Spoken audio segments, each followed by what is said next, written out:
Hello guys, आज हम पढ़ेंगे लेसन 5 प्लांट वाटर रिलेशन या पादप जल संबंध। पादप जल संबंध पढ़ने से पहले हम ये देख लें कि वाटर के ऐसे क्या क्या लक्षण होते हैं, क्या क्या कैरेक्टर्स होते हैं, क्या क्या उनकी विशेषताएं होती है। देखो, पानी जो है 5 मूलभूत तत्वों में से एक माना जाता है। मूलभूत तत्वों में से एक माना जाता है, सभी जीवों की आधारभूत और मूलभूत जो है वो आवश्यकता है। तो जो जल की विशेषता है वो क्या क्या है, मैंने निम्न पॉइंट से बता रखा है।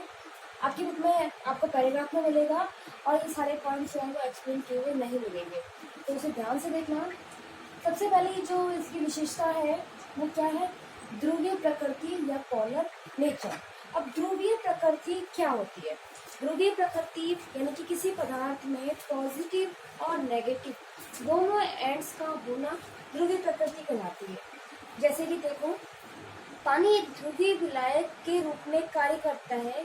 पोलैरिटी का सीधा सा मतलब है कि अणु का सकारात्मक यानी कि पॉजिटिव और नेगेटिव दोनों सतह की एंड होते हैं, जिसके कारण पानी की ध्रुवीयता अन्य ध्रुवीय पदार्थ जैसे कि शुगर, सॉल्ट आदि की ध्रुवीयता खत्म कर उन्हें आयंस में बदल देती है। यानी कि इसी कारण जब हम इसमें सॉल्ट घोलते हैं तो क्या होता है कि जो सॉल्ट NaCl होता है उसका Na पॉजिटिव और Cl नेगेटिव यानी कि वो आयंस में बदल जाते हैं। क्यों? क्योंकि पानी खुद ही एक पोलर है और जो हम उसमें घोल रहे हैं, जो उसमें डिसॉल्व कर रहे हैं, वो भी उनको भी वो पोलर बना लेता है। और जो ये हम जानते हैं कि जो ध्रुवीय विलायक होते हैं उनमें ध्रुवीय पदार्थ ही घुलते हैं। नेक्स्ट टॉपिक है हाइड्रोजन बॉन्ड। यानी कि जो पानी होता है उसमें क्या पाया जाता है, हाइड्रोजन बॉन्ड पाया जाता है, जो कि एक बुलबुल बंध होता है, एक वीक बॉन्ड होता है। और हाइड्रोजन बॉन्ड के कारण ही जो है पानी में हाइड्रोजन बॉन्ड के कारण ही उसमें कोहेजन होता है। कोहेजन यानी कि सामंजस्य। पानी में अणुओं को एक साथ पकड़ने को हम क्या कहते हैं, सामंजस्य कहते हैं। और इसी कारण हाइड्रोजन बॉन्ड के कारण ही उसकी हाई स्पेसिफिक हीट होती है, यानी कि एक फिक्स पॉइंट होता है, उसी पॉइंट पर पानी जो है वो उबलता है और एक फिक्स पॉइंट होता है, उसी पॉइंट पर पानी जो है वो जमने लगता है। पीएच, जो पीएच होती है वो कितनी होती है, 7। यानी कि पानी का जो पीएच होता है वो 7 होता है। यानी कि पानी पूरी तरह से कैसा होता है, न्यूट्रल होता है, उदासीन होता है। घनत्व, घनत्व जो है पानी का 4 डिग्री सेंटीग्रेड होता है। 4 डिग्री सेंटीग्रेड टेम्परेचर पर उच्चतम घनत्व जो है पानी प्रदर्शित करता है। आपस में देखना, डेंसिटी यानी घनत्व 4 डिग्री सेंटीग्रेड टेम्परेचर पर पानी क्या दर्शाता है, उच्चतम घनत्व दर्शाता है। अवस्था या स्टेट, पानी जो है वो तीनों स्टेट में पाया जाता है। जैसे एक फिक्स टेम्परेचर होता है, स्पेसिफिक टेम्परेचर जिसे हम कहते हैं, उस स्पेसिफिक टेम्परेचर पर वो जलना स्टार्ट करता है। जैसे जैसे टेम्परेचर बढ़ता है वो पिघलना यानी कि बर्फ से अब लिक्विड स्टेट में आ जाएगा। टेम्परेचर और अगर हम बढ़ाते हैं तो वो किस में आएगा, बहुत ज़्यादा टेम्परेचर अगर हम बढ़ा देते हैं तो पानी जो है वो वेपर में बदलना स्टार्ट करता है। यानी कि पानी की कितनी अवस्थाएं होती है, सॉलिड, लिक्विड एंड गैस। यानी तीनों अवस्था में पानी जो है वो उपलब्ध होता है। Dielectric constant, dielectric constant जो है वो क्या होता है? देखो, पानी की जो डाई इलेक्ट्रिक कांस्टेंट वैल्यू जो है कितनी होती है, वो 80। ये होता क्या है dielectric constant? What is dielectric constant? किसी विद्युत क्षेत्र में विद्युत ऊर्जा को संग्रहित करने के लिए, यानी कि जो इलेक्ट्रिक एनर्जी है उसको कंजर्व करने के लिए पदार्थ की क्षमता को मापने वाली मात्रा को डाई इलेक्ट्रिक कांस्टेंट कहते हैं। आई रिपीट, किसी विद्युत क्षेत्र में विद्युत ऊर्जा को संग्रहित करने के लिए किसी पदार्थ की क्षमता को मापने वाली मात्रा को हम क्या कहते हैं, डाई इलेक्ट्रिक कांस्टेंट कहते हैं। यानी पानी के रेफरेंस में हम देखें तो यह इस बात को व्यक्त करता है कि एक सामग्री या एक पानी जो है वो किस हद तक विद्युत प्रवाह को या इलेक्ट्रिक करंट फ्लो जो हो रहा है उसको पकड़ सकता है। तो जो पानी की डाई इलेक्ट्रिक कांस्टेंट वैल्यू जो है वो कितनी होती है, 80 होती है। एक है high cohesive and adhesive force. ये क्या है? उच्च आसंजक बल और ससंजक बल। उच्च आसंजक बल उच्च आसंजक बल यानी कि force of attraction between different substance, यानी कि दो डिफरेंट सब्सटेंस के बीच में अट्रैक्शन का फोर्स होने के कारण वो आपस में किसी चिपके रहते हैं या जुड़े रहते हैं। जैसे कि ग्लास में पानी, हम एक ग्लास में पानी डालते हैं, वापस उसको खाली भी कर देते हैं, फिर हम देखते हैं कि वो थोड़ी सी ढीली रहती है, वो इसी बल के कारण, उच्च आसंजक बल के कारण। ससंजक बल, ये जस्ट इसका opposite, force of attraction between different substances, यहाँ पे सेम सब्सटेंसेस, यानी कि liquid substances other liquid substances को अपनी ओर अट्रैक्ट करके उनको बांधे रखते हैं, तो हम उसे क्या कहते हैं, उच्च ससंजक बल। यानी कि पानी में दोनों ही लक्षण है कि डिफरेंट सब्सटेंसेस को भी अट्रैक्ट करके रखता है और सेम सब्सटेंसेस को भी अट्रैक्ट करके रखता है, जैसे कि मिल्क एंड वाटर। तो इस तरह से ये क्या है, जल की विशेषताएं है, और ये विशेषताओं के कारण जो है जल हमारे यहाँ मूलभूत आवश्यकता है। नेक्स्ट पढ़ेंगे हम डिफ्यूजन या विसरण।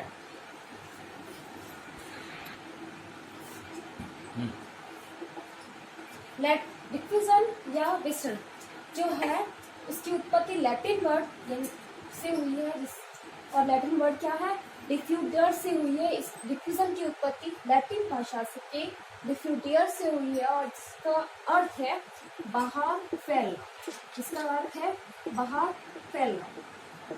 ये को समझ में आया होगा कि विसरण से जो है बाहर फैलना दोनों आपस में किस तरह से रिलेटेड है। तो डेफिनेशन देखना, किसी पदार्थ में उपस्थित अणुओं की गतिज ऊर्जा यानी कि काइनेटिक एनर्जी के कारण उसके अणु उच्च सांद्रता वाले क्षेत्र से निम्न सांद्रता वाले क्षेत्र की ओर गति करते हैं। यानी कि कोई पदार्थ यहाँ है, उसकी कंसंट्रेशन यहाँ ज्यादा है, यहाँ निम्न सांद्रता जो है इस एरिया में निम्न है, तो हाई कंसंट्रेशन से मॉलिक्यूल जो है लो कंसंट्रेशन की ओर मूव करेंगे, इसी को हम क्या कहते हैं, विसरण कहते हैं। वाले क्षेत्र की ओर गति करते हैं और इसी को हम क्या कहते हैं, विसरण कहते हैं। या गैस, द्रव, ठोस पदार्थों के अणुओं का उपलब्ध स्थान में वितरित होने की प्रवृत्ति को विसरण कहते हैं। यानी कि कोई भी गैस दे रखी है हमने, कोई भी लिक्विड दे रखा है, कोई भी सॉलिड दे रखा है, और जिस स्थान में हमने डाला है उसमें फैल जाना। जैसे मैं आपको एग्जांपल दूंगी कि मैंने कॉनिकल फ्लास्क लिया है और इसमें मैंने अमोनियम डाल दिया, कुछ समय बाद में मैं देखती हूँ कि अमोनिया पूरे फ्लास्क में फैल गया, अमोनियम क्रिस्टल डाले और पूरे फ्लास्क में फैल गया। यानी कि जो भी मैंने उसको एनवायरनमेंट दिया है, कि जो भी उपलब्ध स्थान दिया है वहां पे उसका पूरी तरह से वितरित हो जाना, उसी को हम क्या कहते हैं, विसरण कहते हैं। इसका अनदर एग्जांपल मैं आपको बताऊंगी, कॉपर सल्फेट का क्रिस्टल। जो कॉपर सल्फेट क्रिस्टल होते हैं, अगर हम उन्हें पानी में डालें, कॉपर सल्फेट क्रिस्टल को अगर मैं पानी के डिब्बे में डालती हूँ तो कुछ समय बाद में देखती हूँ कि कॉपर सल्फेट क्रिस्टल के कारण पानी का कलर कैसा हो गया, नीला हो गया है। यानी कि यहाँ पे कंसंट्रेशन पहले कहाँ थी, कॉपर सल्फेट क्रिस्टल मैंने यहाँ डाली, या कंसंट्रेशन ज्यादा थी तो हाई कंसंट्रेशन से कहाँ जा रहे हैं, लो कंसंट्रेशन की ओर जा रहे हैं, ताकि सांद्रता दोनों जगह क्या हो जाए, बराबर हो जाए। तो ये जब तक इनका विसरण होगा और ये ताकि पूरे पानी में किसी कंसंट्रेशन जो है वो इक्वल हो जाए, और इसी को हम विसरण कहते हैं। इसमें एक टॉपिक आपको देखने को मिलेगा कि फ्री डिफ्यूजन या इंडिपेंडेंट डिफ्यूजन या स्वतंत्र विसरण, ये क्या होता है। किसी भी तंत्र में विभिन्न पदार्थों का विसरण अपने ही अणुओं की सांद्रता पर निर्भर करता है, अन्य पदार्थों की उपस्थिति से अप्रभावित रहता है। यानी कि जो अपने अणु है, यानी कि मैंने यहाँ पे अमोनिया डाला, ठीक है ना, तो ये अपने ही अणु की सांद्रता पर निर्भर करेगा, जबकि यहाँ मैंने NaCl भी रख रखा है, कुछ और भी रख रखा है, उसी कंसंट्रेशन से इसे कोई मतलब नहीं है। यानी कि अपने ही अणुओं की कंसंट्रेशन पर या अपने ही अणु की सांद्रता पर निर्भर करता है, किसी और की उपस्थिति का इस पर कोई प्रभाव नहीं पड़ता है। जैसे कि जो पेड़ पौधे जो ऑक्सीजन लेते हैं, बाहर निकालते हैं, वो भी डिफ्यूजन के हिसाब से ही निकालते हैं, और उन्हें जैसे CO2 बाहर निकालेंगे तो CO2 की कंसंट्रेशन कहाँ कितनी है, बाहर कितनी है, अंदर कितनी है, उसके अकॉर्डिंग ही जो है वो गैसों का आदान प्रदान करता है। अन्य गैसों से उन्हें कोई लेना देना नहीं होता। अब डिफ्यूजन को प्रभावित करने वाले कारक या विसरण को प्रभावित करने वाले कारक, विसरण को प्रभावित करने वाले कारक जो है वो कई है। उनमें से कुछ कारक जो है मैं आपको यहाँ समझाऊंगी। सबसे पहला कारक जो है वो है तापमान या टेम्परेचर। तापमान या टेम्परेचर, टेम्परेचर जैसे जैसे बढ़ता है ना, टेम्परेचर जैसे जैसे बढ़ेगा तो काइनेटिक एनर्जी यानी कि अणुओं की जो गतिज ऊर्जा होगी, है ना, तो गतिज ऊर्जा बढ़ती है, उसी से विसरण की दर जो है बढ़ती है। तो टेम्परेचर बढ़ेगा तो काइनेटिक एनर्जी क्या हो जाएगी, बढ़ जाएगी। अब काइनेटिक एनर्जी बढ़ जाएगी तो क्या हो जाएगा, विसरण जो है वो बढ़ जाएगा, डिफ्यूजन भी जो है वो इंक्रीज हो जाएगा। तो इस तरह से टेम्परेचर जो है इफेक्ट करता है डिफ्यूजन को। सेकंड है डेंसिटी ऑफ डिफ्यूजिंग पार्टिकल्स, यानी कि जिनका विसरण हो रहा है उनका घनत्व, density of diffusing particles. Rate of diffusion is inversely proportional to the square root of density. वापस से देखना, rate of diffusion is inversely proportional to the square root of density. यानी कि rate of diffusion is inversely यानी कि उल्टा, तो proportional का sign, rate of diffusion is inversely square root, यानी कि rate of diffusion is inversely proportional to the square root, density का square root, यानी कि डेंसिटी अगर हम जैसे जैसे बढ़ाएंगे, इनवर्सली प्रोपोर्शनल है यानी कि ये बढ़ेगा तो ये घटेगा, तो डेंसिटी बढ़ेगी तो रेट ऑफ डिफ्यूजन जो है वो घट जाएगी, और रेट ऑफ डिफ्यूजन बढ़े, डेंसिटी अगर बढ़ेगी घटेगी तो रेट ऑफ डिफ्यूजन बढ़ जाएगी, यानी कि अधिक घनत्व होगा तो विसरण की दर भी क्या होगी, कम होगी। थर्ड है डिफ्यूजन प्रेशर ग्रेडियंट या विसरण दाब प्रवणता। विसरण दाब प्रवणता, इसमें क्या होता है कि अणु अधिक विसरण दाब क्षेत्र से कम विसरण दाब क्षेत्र की ओर गति करते हैं।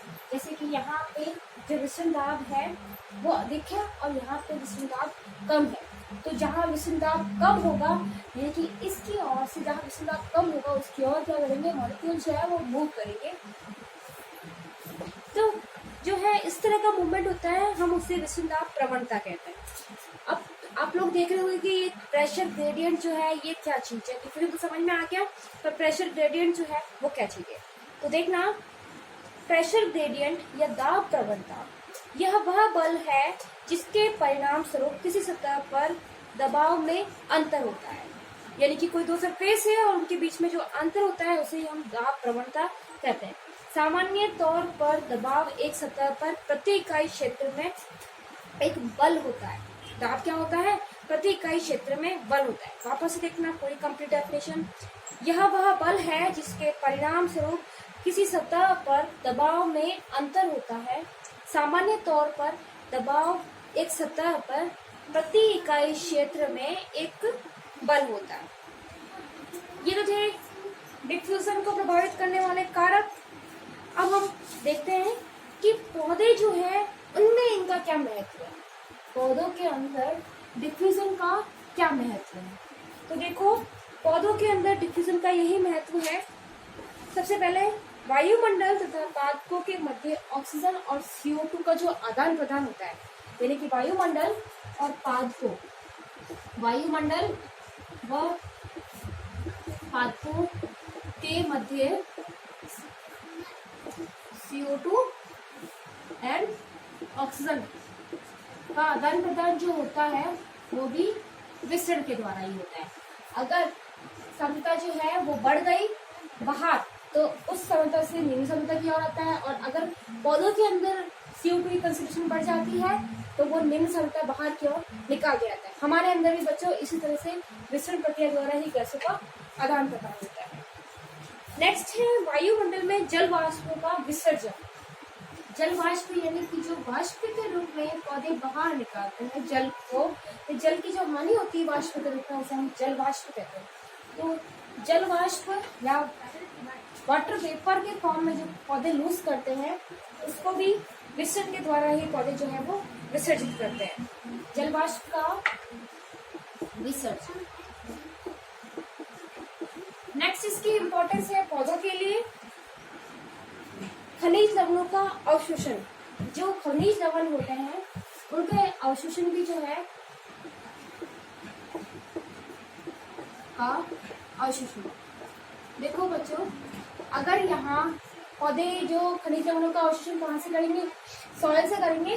सॉइल में जो खनिज तत्व जो भी होते हैं, है ना, मैक्रोन्यूट्रिएंट्स होता है, माइक्रोन्यूट्रिएंट्स होते हैं।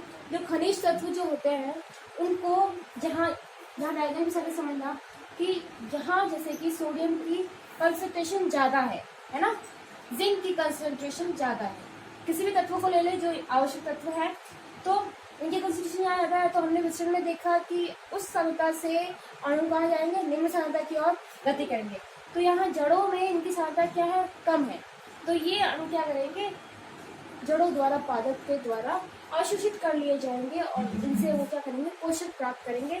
तो खनिज लवणों का अवशोषण भी जो है वो विसरण द्वारा ही पौधों के द्वारा किया जाता है। नेक्स्ट टॉपिक में हम पढ़ेंगे पारगम्यता या permeability and osmosis. Thank you, have a nice day.